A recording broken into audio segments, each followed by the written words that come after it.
And our top focus to be on right now is the ongoing Israel-Hamas war. In the latest, U.S. Secretary of State Antony Blinken, in his visit to Israel, pressed for a ceasefire deal in the Israel-Hamas war, saying that the time is now. However, Hamas is indicating their rejection of hostage deal proposal, but say that talks will continue. Lebanese media Al-Manar TV quoted Hamas officials saying that their position on the current negotiating paper is negative. Hamas's press office subsequently clarified that the negative position does not mean that the negotiations have stopped. Hamas is reportedly slated to submit an amended response to the latest proposal in the coming few hours. Now, Blinken said that Israel has made very important compromises in ceasefire efforts, and it is now up to Hamas to get the deal done. This is something that the whole world is watching. And if Hamas actually purports to care about the Palestinian people and wants to see an immediate alleviation of their suffering, it will take the deal. If it doesn't, I think that's further proof that it doesn't care a bit about the Palestinian people.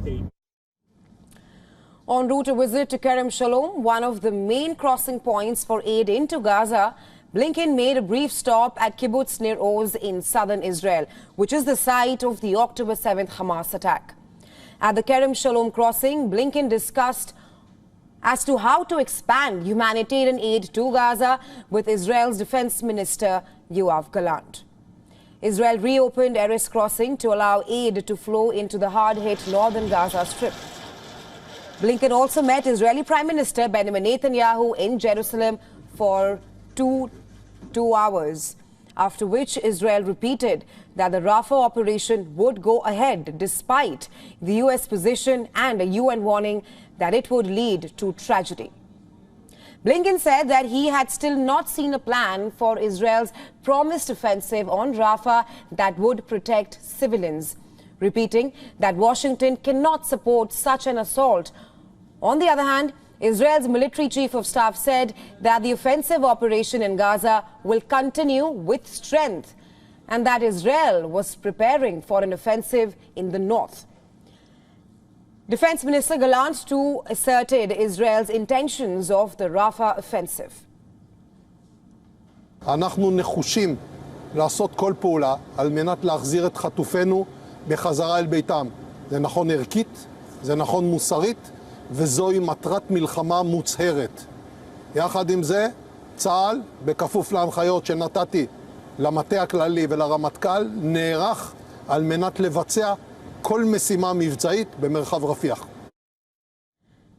Meanwhile, in the U.S., President Joe Biden's administration is facing renewed pressure from his fellow Democrats to influence Israel not to launch a full-scale invasion of Rafah.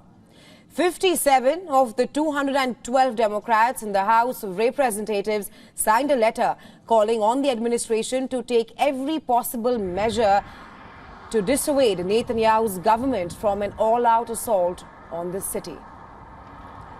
Palestinians in South Gaza expressed cautious optimism on the potential ceasefire deal.